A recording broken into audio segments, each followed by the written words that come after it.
Independente do seu perfil de investidor, ser mais conservador, mais arrojado, ou mesmo do tipo de investimento que você está fazendo, ali mais na renda fixa, CDBs, LCIs, debêntures, fundos, ações, ou até mesmo na economia real, ali comprando imóveis, né, kitnet para alugar, investindo ali em salas comerciais, ou mesmo na economia real, investindo em negócios, né, se tornando sócio, comprando participação de empresas, independente de qual seja o tipo de negócio que você está fazendo, todo investimento está sujeito a 3 tipos de risco e menosprezar esses riscos é colocar um grande problema aí pela frente, tá? Está sujeito a um grande problema aí pela frente.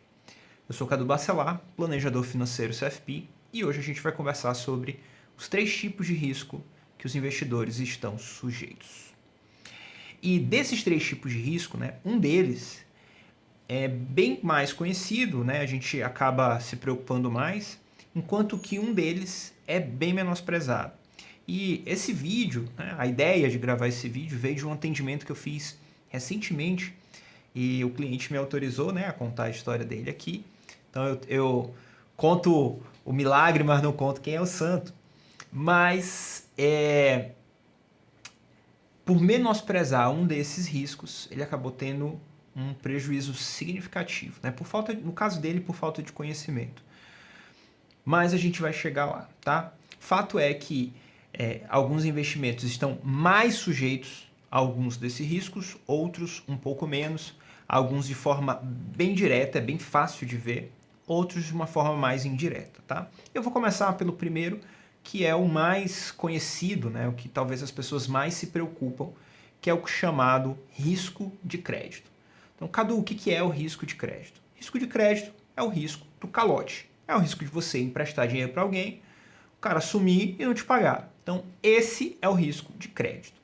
Então, quando a gente pensa em investimentos de renda fixa, é bem fácil você identificar esse risco. Porque você pensa o seguinte, cara, estou investindo num CDB do banco original ou do banco qualquer um desses aí, e se esse banco quebrar, ele não vai ter dinheiro para me pagar e eu vou acabar tendo prejuízo, né?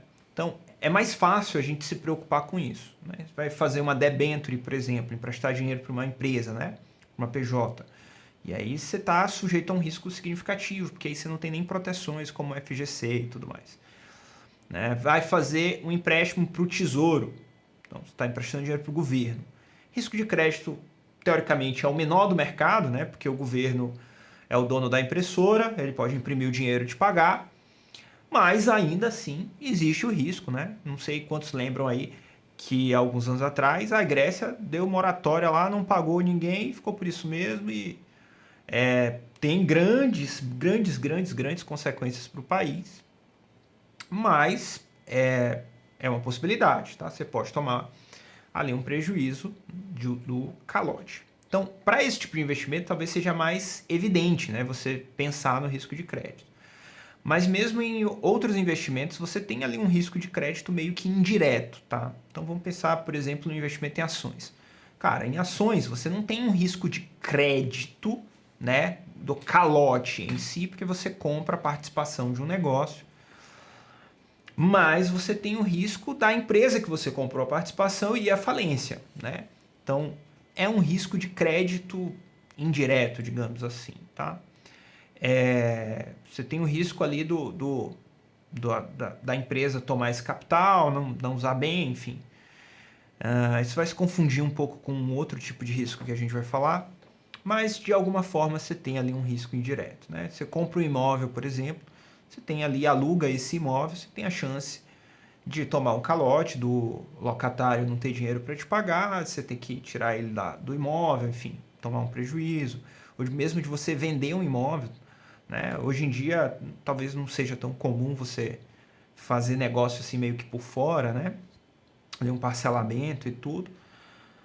A gente meio que se protege com isso, não passa a escritura até quitar o terreno, né? Coisas desse tipo, você pode ali se proteger, mas existe o risco do calote, tá?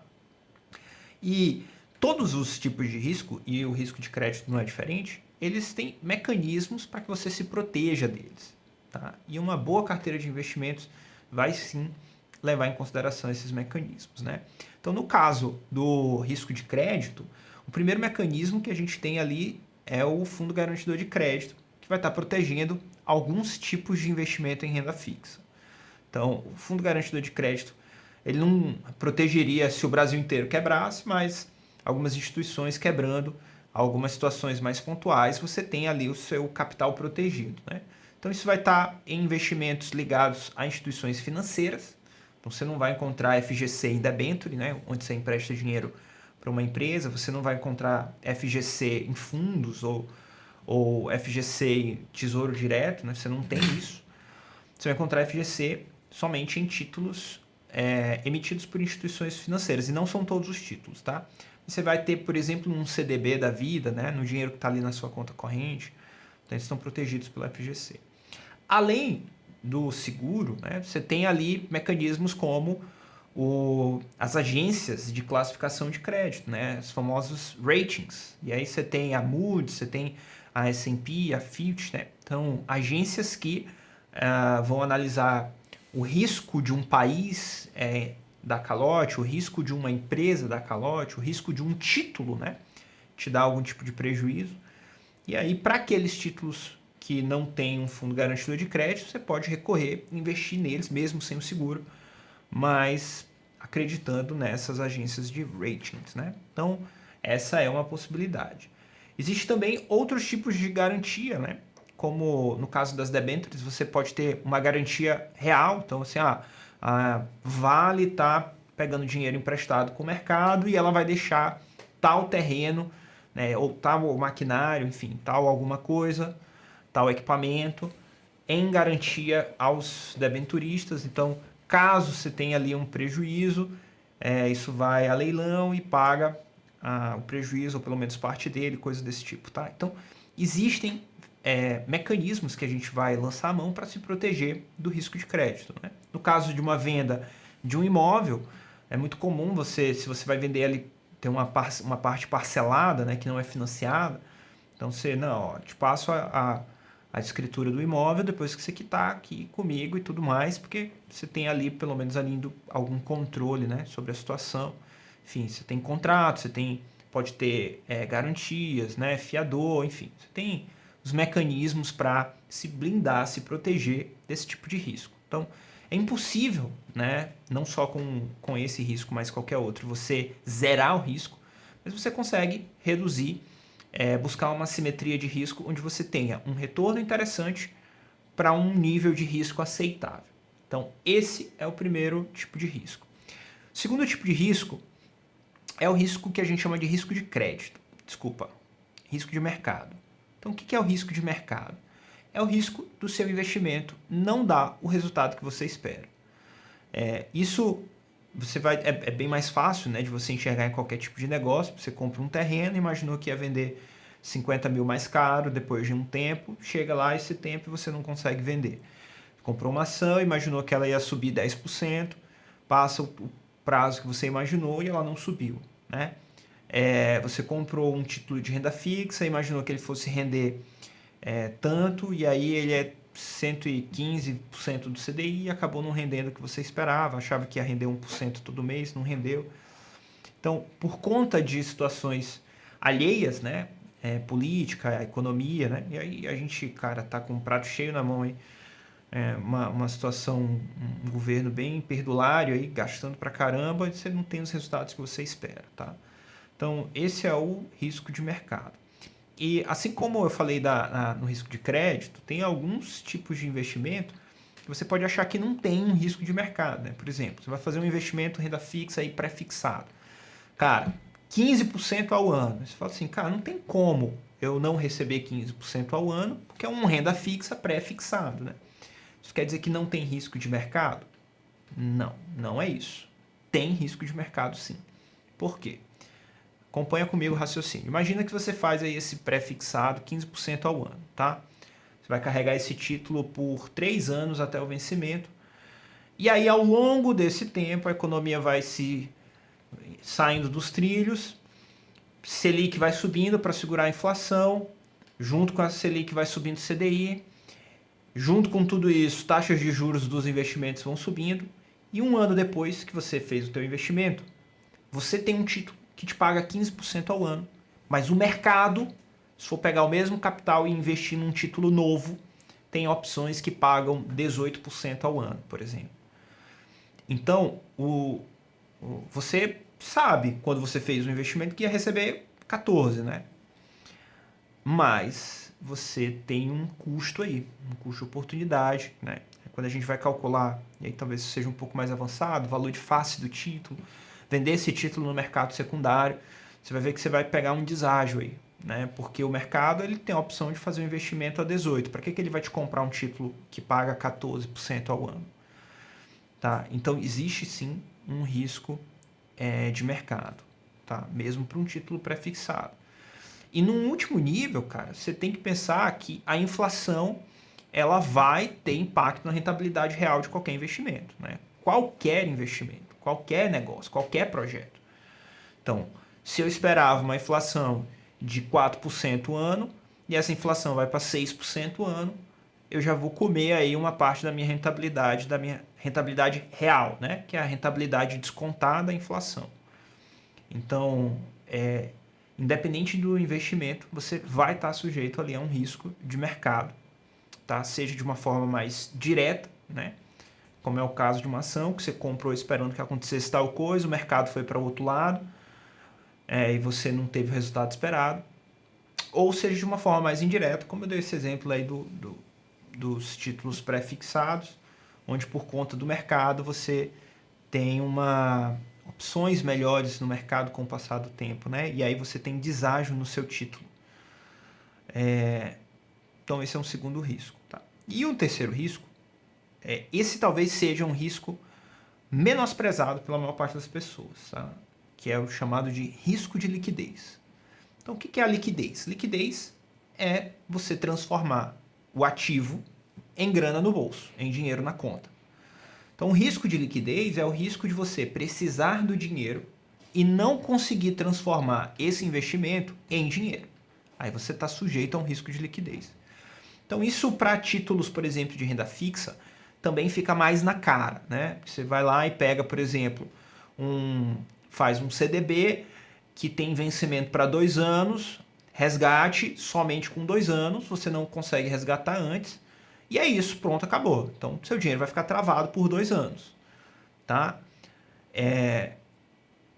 E aí, se no meio do caminho, passou 1 ano, você precisa desse dinheiro, então, teve um problema na economia e deu uma apertada nas contas, você quer resgatar essa grana, ou surgiu uma grande oportunidade de fazer um negócio e você precisa dessa grana para fazer esse negócio, você vai ter que recorrer ao mercado secundário, por exemplo, e isso pode te gerar algum tipo de deságio, tá?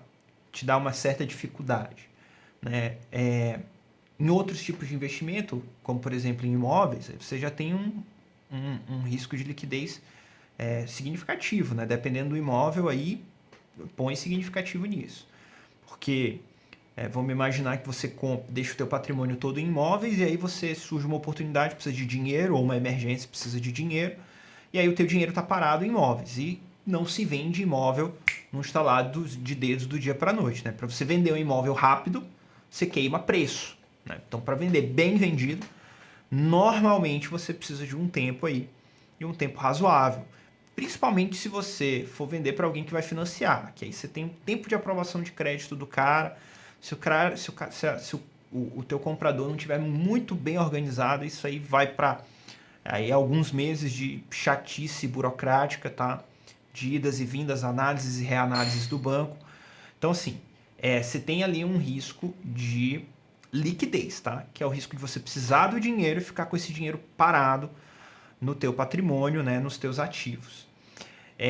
E aí, tem uma observação que uma vez me perguntaram, foi sobre a questão das ações, né? Aí falou assim, Cadu, ação não tem risco de liquidez, cara.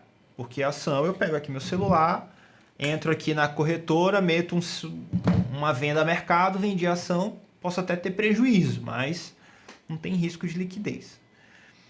E assim, a bem da verdade, né? Na teoria, de fato, você vai vender a ação, o dinheiro está na tua conta depois, né? Então você tem uma liquidez baixa.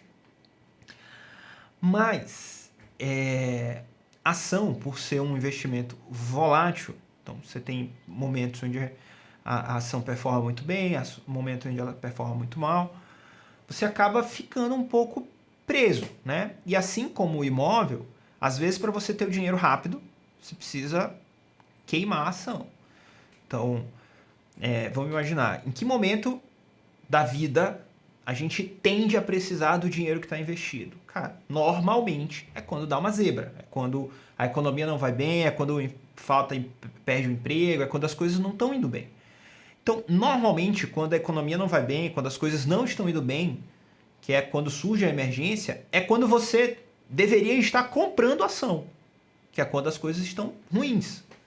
Então, as coisas estão ruins, as ações caem, ficam baratas, e você vai lá e compra boas empresas que, por um efeito de distorção de mercado, de efeito banada, medo, enfim, os investidores acabam pesando a mão nas ações e vendendo elas barato, né? Mais barato do que de fato as ações valem.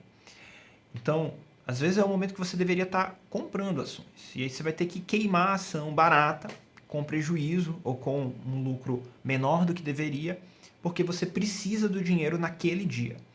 Tá? Então, pode não ter um risco de liquidez clássico, né? Como você tem lá o vencimento do título, mas no final das contas o risco de liquidez ele refere-se, né? Reflete em prejuízo financeiro por ter que queimar o ativo num preço inferior ao que deveria ser vendido, né, trocado esse ativo. É a mesma coisa do mercado secundário lá da renda fixa que a gente comentou. Às vezes você tem que vender com deságio porque está precisando do dinheiro. E aí eu falei para vocês que tinha a história de um cliente, né? E aí o que aconteceu com esse cara? Ele recebeu uma ligação do gerente do banco, né? E aí o gerente do banco falou para ele, cara, o dinheiro aqui tá parado, não sei o que, tem algumas oportunidades, você pode deixar pelo menos ali naquela aplicação automática, mas tem uma previdência. E aí ele fez essa previdência que o gerente indicou. Leigo, sem ter orientação, confiou no que o gerente falou, né, que estava rendendo bem e tudo mais. Né? Isso há uns 2 anos atrás, 2, 3 anos atrás.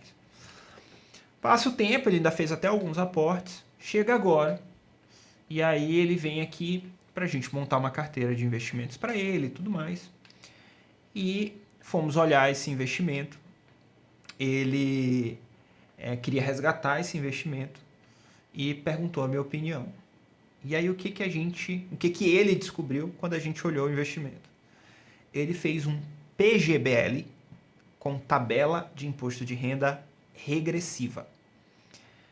O que é isso?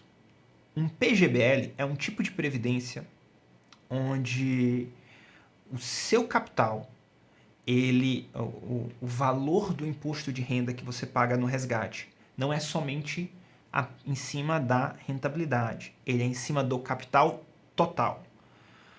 E ele fez na tabela regressiva, que traz grandes benefícios para quem vai levar esse dinheiro para a aposentadoria.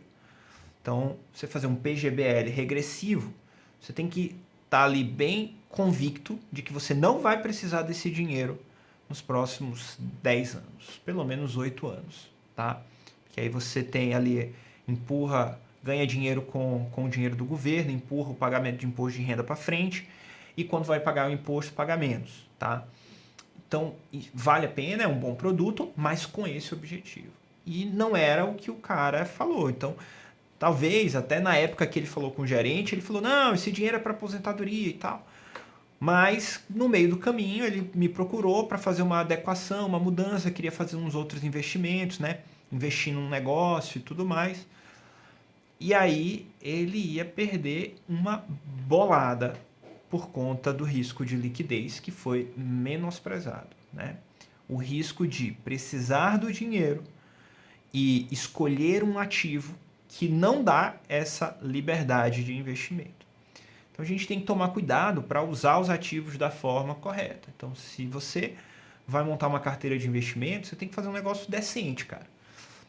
Que considere todos os riscos. Porque quando as coisas vão bem e o dinheiro está aumentando, é só sorriso, só alegria, só felicidade. Mas nem sempre as coisas vão bem. É só olhar porque a gente está passando agora, tá? São anos aí tenebrosos aí na economia, né? E quem tem uma carteira desequilibrada, né, com os riscos desequilibrados, né, seja carteiras desenquadradas do perfil, né, do investidor, carteiras que estão pesando demais em uma classe de ativo e menosprezando outras, né, carteiras que não têm um correto balanceamento ali, pesos e contrapesos, digamos assim,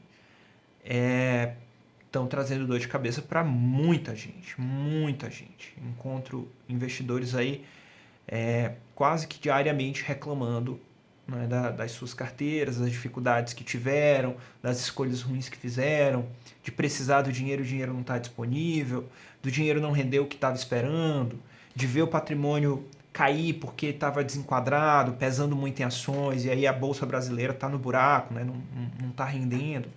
Então é um ano aí de Bolsa patinando. E aí o cara olha para a carteira e fala assim, cara, o que eu faço? Né? Me desfaço dos ativos? E aí é uma decisão difícil de tomar, né? Então, por não ter considerado os riscos, tá? Então eu quero te alertar para isso, te dizer que uma boa carteira, ela precisa ter equilíbrio ali, né? Você precisa primeiro ter uma carteira coerente com o seu perfil de investidor. Então, quem é arrojado tem que ter uma carteira arrojada, porque senão ele vai se desmotivar para acabar sacando dinheiro. Quem é conservador tem que ter uma carteira conservadora, porque se ele colocar um arrojado, ele não consegue segurar os ganhos e não consegue segurar as perdas, né? Então, uma carteira equilibrada, adequada ao seu perfil de investimento, que considera pesos e contrapesos. Provavelmente não seja a carteira que vai explodir de rentabilidade, mas é a carteira que nunca vai te dar dor de cabeça, tá? Carteira que explode de rentabilidade é normalmente a carteira que está trabalhando com aposta, procurando qual é a bola da vez e faz o all-in, né? Então, ou eu dobro o capital ou eu perco tudo. Isso não é investimento, isso é no máximo cassino. Então, se você quer de fato montar um patrimônio sólido para o futuro, né? Para aposentadoria ou para realizar alguma conquista importante, não deixe de levar em consideração esses 3 tipos de risco nas suas decisões de investimento. Combinado? Então é isso. Fica na paz de Deus. Qualquer dúvida, deixa aí nos comentários. Curte esse vídeo, se inscreve aqui no canal. Me procura também lá no Instagram, @cadubacelar. No que eu puder somar com você na sua jornada, eu estou por aqui. Valeu!